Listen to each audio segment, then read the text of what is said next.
tidak dimasukkan. Kalau dimasukkan, dapat dikatakan X-nya adalah 1, sedangkan kalau tidak dimasukkan, maka X-nya adalah 0.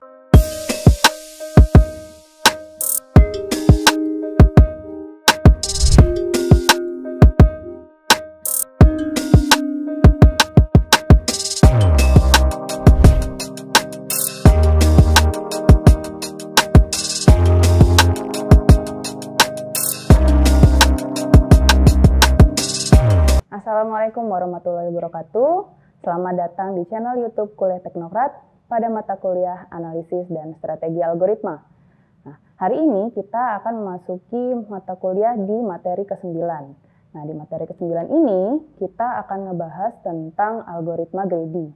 Nah, sebelumnya kita sudah membahas algoritma greedy, tapi kita sudah membahas tentang apa itu definisi algoritma greedy, kemudian apa saja elemen yang ada di algoritma greedy, serta bagaimana algoritma greedy dapat menyelesaikan permasalahan untuk penjadwalan dan juga penukaran mata uang. Nah, sebagai kilas balik, algoritma greedy itu merupakan salah satu algoritma yang paling populer untuk penyelesaian permasalahan optimasi. Kalau kalian masih ingat kemarin permasalahan optimasi itu ada dua jenisnya, yaitu untuk meminimasi ataupun memaksimasi. Nah, untuk prinsipnya sendiri, algoritma greedy ini memiliki prinsip adalah take what you can get now, artinya ambil yang terbaik pada saat itu. Sedangkan algoritma greedy ini dalam penyelesaian masalahnya dia akan melakukan solusi per langkah atau per tahapan. Jadi dia berbeda dengan exhaustive search yang kita harus mencari seluruh solusinya dulu baru kemudian kita evaluasi. Untuk algoritma greedy kita akan mencari solusinya per langkah. Nah, di pertemuan kali ini kita akan ngebahas tentang bagaimana algoritma greedy bisa menyelesaikan permasalahan Knapsack 1.0 dan juga permasalahan traveling salesman problem. Nah, di materi exhaustive search sebelumnya kita sudah ngebahas tentang Knapsack 1.0. Nah, di kali ini kita harus mengingat dulu Knapsack 1.0 itu apa? Knapsack 1.0 atau permasalahan Knapsack 1.0 adalah suatu kasus khusus dari masalah Knapsack di mana setiap itemnya hanya tersedia satu unit atau satu buah, sehingga keputusannya adalah akan memasukkan barang tersebut atau tidak. Nah, jika dimasukkan ke dalam Knapsack, maka X dinyatakan dengan 1, jika tidak dimasukkan, maka X dinyatakan dengan 0. Nah, kemudian jika diberikan N buah objek, sebuah Knapsack juga memiliki kapasitas maksimalnya atau yang disebut dengan W. Nah, setiap objek juga memiliki propertinya masing-masing, artinya setiap barang atau setiap objek memiliki bobotnya masing-masing dan juga memiliki profit atau keuntungannya masing-masing. Untuk objektif persoalannya sendiri, Knapsack 1.0 adalah bagaimana kita dapat memilih objek-objek tersebut dimasukkan ke dalam Knapsack sehingga dapat memaksimumkan profit atau keuntungan dari barang yang sudah kita masukkan. Nah, dengan batasan total bobot yang dimasukkan atau total bobot dari objek-objek yang kita masukkan tadi tidak boleh melebihi kapasitas dari Knapsack itu sendiri. Untuk penyelesaian menggunakan greedy, Knapsack 1.0 itu memastikan bahwa ketika objek sudah dimasukkan, objek tersebut tidak boleh dikeluarkan kembali. Nah, untuk penyelesaian masalah Knapsack 1.0 ini, greedy memiliki 3 metode yang bisa digunakan. Yang pertama adalah greedy by profit, artinya di sini adalah kita akan memasukkan barang yang memiliki keuntungan paling besar terlebih dahulu, baru di langkah berikutnya kita akan mencari lagi dari sisanya manakah yang profitnya lebih besar. Selain greedy by profit, juga ada greedy by weight. Nah, kalau untuk greedy by weight berarti kita harus mencari manakah objek yang memiliki bobot paling kecil, itulah yang akan kita masukkan ke dalam Knapsack terlebih dahulu. Nah, selanjutnya kita cari lagi bobot yang paling kecil selanjutnya.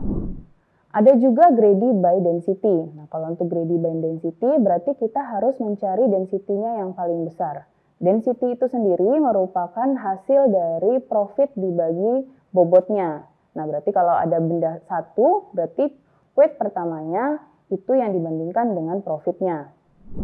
Tapi, pemilihan objek atau penyelesaian solusi benda mana saja yang dimasukkan ke dalam Knapsack dengan menggunakan algoritma greedy itu tidak menjamin memberikan solusi yang optimal.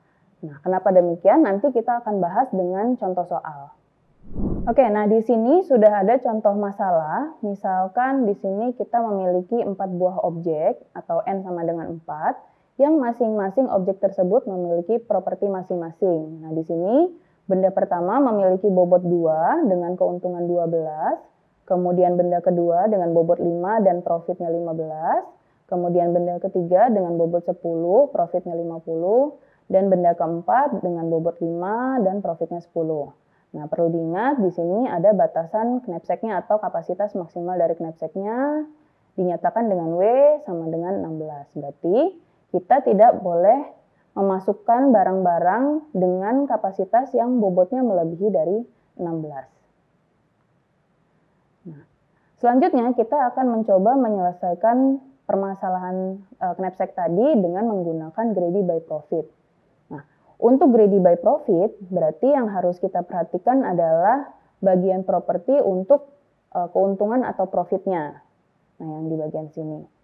Nah, kemudian, yang pertama kita lakukan adalah kita harus mencari manakah objek dengan profit yang paling tinggi. Nah, tapi dengan catatan bahwa bobotnya ketika dimasukkan itu tidak melebihi dari kapasitas knapsacknya atau di sini adalah maksimalnya 16. Nah, pertama kita bandingkan profit-profit yang ada di sini. Jika kalian perhatikan bobot profit yang paling tinggi itu dimiliki oleh objek dari benda ketiga. Nah, di sini profit paling tingginya 50. Nah, berarti benda ketiga ini kita masukkan terlebih dahulu. Nah, kita tuliskan atau inisiasikan dengan angka 1. Jika kalian masih ingat, 1 ini menandakan bahwa barang tersebut akan dimasukkan ke dalam knapsack. Nah, di sini bobotnya adalah 10. Berarti kapasitasnya masih cukup untuk dimasukkan barang lain. Nah, ketika kita sudah mengetahui bobotnya adalah sama dengan 10, berarti sisa kapasitas maksimal dari knapsacknya adalah 6. Nah, tinggal kita lihat lagi manakah yang memiliki profit paling tinggi berikutnya. Di sini benda kedua memiliki profit paling tinggi selanjutnya dengan profit 15. Berarti barang yang ini kita masukkan ke dalam knapsack. Nah, selanjutnya kita lihat bobotnya. Jika dijumlahkan benda kedua dan benda ketiga, apakah masih dalam kapasitas knapsacknya. Nah, di sini karena bobot benda kedua adalah 5 dan bobot benda ketiga adalah 10, maka totalnya adalah 15. Nah, karena total bobotnya sudah 15 dan sedangkan kapasitas maksimal dari knapsacknya adalah 16, berarti sisa kapasitas maksimalnya hanya 1. Nah, untuk benda pertama dan benda keempat ini sudah jelas tidak bisa dimasukkan. Kenapa? Karena benda pertama bobotnya sudah 2, melebihi dari sisa yang knapsacknya tadi. Berarti untuk benda pertama jelas tidak dimasukkan. Pun demikian dengan benda keempat juga tidak dimasukkan. Nah, ini adalah hasil dari greedy by profit-nya tadi. Nah, berarti total bobotnya kita bisa lihat adalah benda kedua dan benda ketiga yang dimasukkan. Berarti total bobotnya adalah 5 ditambah 10 dengan total 15. Dan keuntungannya adalah 15 ditambah 50 sama dengan 65. Nah, ini adalah hasil dari greedy by profit. Selanjutnya, gimana kita bisa menyelesaikan permasalahan knapsack tadi menggunakan greedy by weight. Nah, kalau untuk greedy by weight, berarti yang kita perhatikan adalah bobot dari bendanya masing-masing. Nah, ini kita harus memasukkan manakah benda yang memiliki bobot paling kecil terlebih dahulu. Nah, di sini bobot yang paling kecil jika kita perhatikan itu adalah benda pertama. Ya, bobotnya 2 dibandingkan dengan yang lain, dia memiliki bobot paling kecil. Maka benda pertama akan dimasukkan terlebih dahulu ke dalam knapsack. Nah, selanjutnya karena kapasitas maksimalnya 16 dan benda pertama sudah masuk, berarti sisa dari kapasitas knapsacknya adalah 14. Nah, selanjutnya 14 itu bisa kita pilih dari benda-benda atau objek yang tersisa. Nah, di sini benda kedua, benda ketiga, dan benda keempat menjadi kandidat atau alternatif untuk dimasukkan ke dalam knapsack. Nah, di sini yang paling kecil adalah benda kedua dan benda keempat. Tapi karena benda kedua yang terlebih dahulu muncul, maka benda kedua yang dimasukkan terlebih dahulu. Selanjutnya, sisa dari kapasitas knapsacknya itu adalah 16 dikurangin bobot dari benda pertama dan benda kedua. Berarti kita masih punya total 9 muatan ya, jadi nggak boleh lebih dari 9. Nah, berarti benda ketiga ini sudah jelas tidak mungkin dimasukkan. Kemudian benda keempat ini karena masih cukup, kita bisa memasukkan ke dalam knapsacknya. Nah, ini adalah hasil dari greedy by weight-nya. Nah, selanjutnya tinggal kita hitung total bobotnya berapa. Berarti yang dimasukkan adalah benda pertama, benda kedua, dan benda keempat. Total bobotnya adalah 12. Nah, selanjutnya total keuntungannya adalah 12 ditambah 15 ditambah dengan 4. Dengan jumlah total adalah 37. Nah, ini adalah hasil dari greedy by weight. Selanjutnya bagaimana jika kita ingin menyelesaikan permasalahan knapsack tadi menggunakan greedy by density. Nah, jika kalian masih ingat tadi, density itu berarti kita harus menghitung dulu densitasnya, yaitu profit dibagi dengan bobotnya.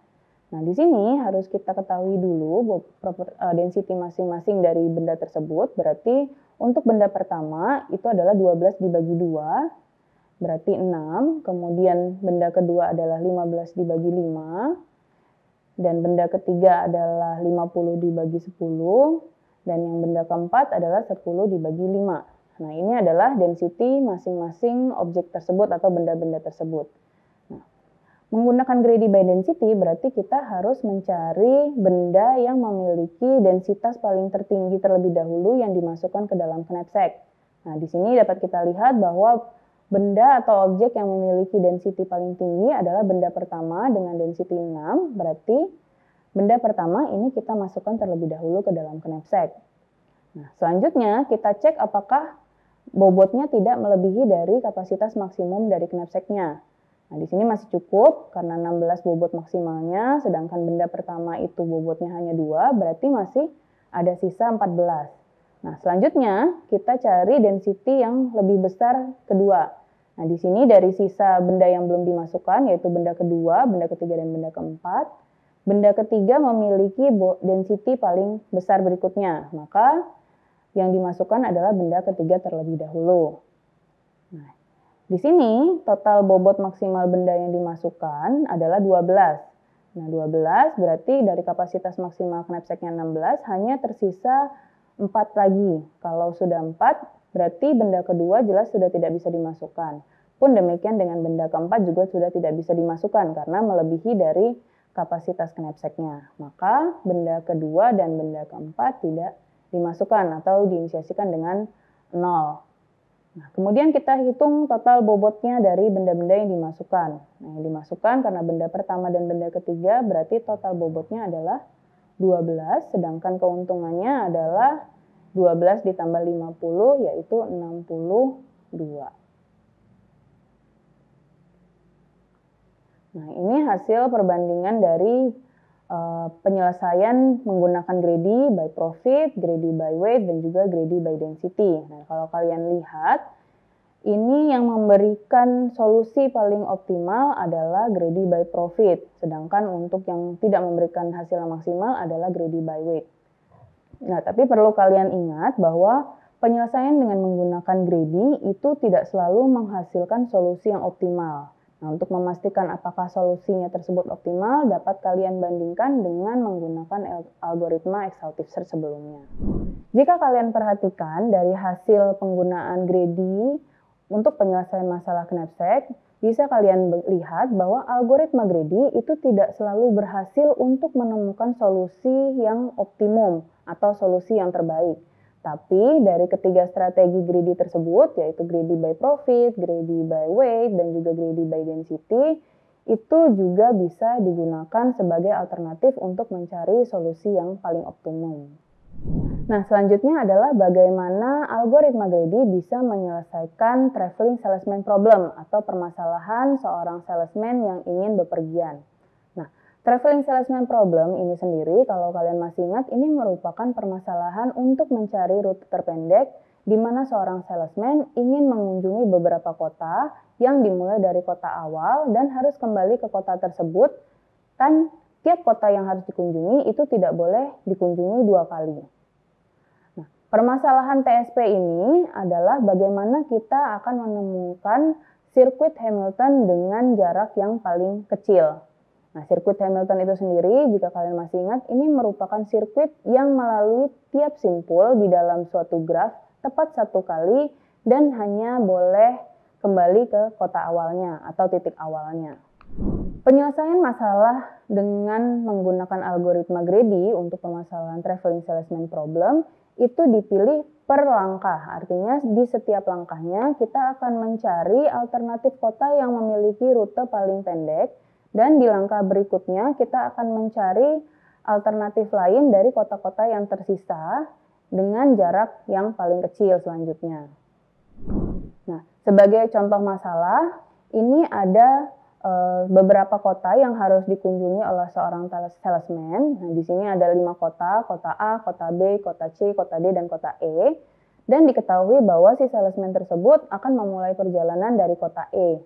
Nah, pertama harus kita ketahui dari kota E itu ada 4 alternatif kota lain yang harus dikunjungi, yaitu kota A, kota B, kota C, dan kota D. Nah, di sini sudah diketahui jarak masing-masing dari kotanya, jadi antar kota sudah diketahui jaraknya, tinggal kita pilih manakah yang paling kecil jaraknya untuk perjalanan pertama kali. Nah, di sini kalau bisa kalian perhatikan, dari kota E itu yang paling kecil jaraknya adalah ke kota B dengan total jarak adalah 3. Nah, berarti perjalanan pertama yang kita lakukan adalah dari kota E menuju kota B. Selanjutnya, dari kota B kita akan berjalan kembali ke kota yang lain. Nah, di sini kita tidak boleh kembali ke kota E, karena kota-kota lain belum kita kunjungi, jadi kita tidak boleh kembali ke kota awal. Nah, berarti alternatif kota yang harus kita kunjungi adalah kota A, kota C, dan kota D. Nah, kita pilih manakah yang memiliki rute paling pendek. Jika kalian perhatikan, rute menuju kota A itu adalah yang terpendek. Maka dari kota B kita akan melanjutkan perjalanan ke kota A. Nah, selanjutnya dari kota A kita akan melanjutkan ke perjalanan dari sisa kota yang belum dikunjungi, yaitu kota C dan kota D. Nah, di sini yang paling kecil adalah rute ke kota C. Maka kita melanjutkan perjalanan dari kota A ke kota C. Nah, selanjutnya tinggal kota D yang belum dikunjungi, maka dari kota C kita akan melanjutkan perjalanan ke kota D. Nah, sesuai dengan pengertian dari traveling salesman problem, berarti kita harus kembali ke kota awal. Maka dari kota D, kita kembali ke kota awal perjalanan yaitu kota E. Maka rute yang dihasilkan menggunakan algoritma greedy untuk permasalahan traveling salesman problem itu adalah kita berjalan dari kota E, kemudian dilanjutkan ke perjalanan ke kota B, selanjutnya ke kota A, ke kota C, lalu ke kota D, dan kembali ke kota E dengan total jarak adalah 26. Nah, jika kalian bandingkan, penyelesaian dengan algoritma greedy itu menghasilkan solusi yang tidak optimal. Kenapa tidak optimal? Jika kalian cari lagi solusi yang terbaik, maka optimalnya adalah rute dari kota E ke kota B, ke kota D, lalu ke kota C, kemudian ke kota A, dan kembali ke kota E dengan total rute atau jaraknya adalah 24. Setelah kita mengetahui bagaimana algoritma greedy menyelesaikan permasalahan knapsack dan juga permasalahan TSP, ini bisa kita perhatikan bahwa untuk permasalahan TSP itu algoritma greedy tidak bisa menyelesaikan untuk menemukan solusi yang terbaik, tapi bisa dijadikan alternatif untuk mencari solusinya. Dari penyelesaian menggunakan algoritma greedy, bila kita perhatikan, ada kalanya optimum globalnya atau solusi optimum yang dihasilkan menggunakan algoritma greedy secara keseluruhan itu hanya memberikan solusi optimum yang semu atau palsu. Kenapa demikian? Karena jika kita bandingkan, solusi menggunakan algoritma greedy ternyata tidak memberikan hasil yang optimum. Nah, ini dipengaruhi oleh fungsi seleksi dari algoritma greedy-nya itu sendiri. Oleh karena itu, algoritma greedy biasanya hanya digunakan jika solusi yang benar-benar optimum tidak terlalu diperlukan, artinya kita hanya dapat mengira-ngira apakah solusi yang dihasilkan algoritma greedy tersebut sudah optimum. Nah, begitulah pembahasan tentang bagaimana algoritma Grady dapat digunakan untuk penyelesaian permasalahan Knapsack 1.0 dan juga permasalahan traveling salesman problem. Nah, selanjutnya dapat kalian baca materi-materi yang ada di Spada dan juga kalian bisa menonton video yang sudah di-upload di Spada. Demikianlah pertemuan pada hari ini. Jadi kalian sudah mengetahui bagaimana algoritma Grady dapat menyelesaikan permasalahan Knapsack 1.0 dan juga bagaimana algoritma Grady menyelesaikan permasalahan traveling salesman problem. Nah, sampai jumpa di pertemuan yang lain. Wassalamualaikum warahmatullahi wabarakatuh.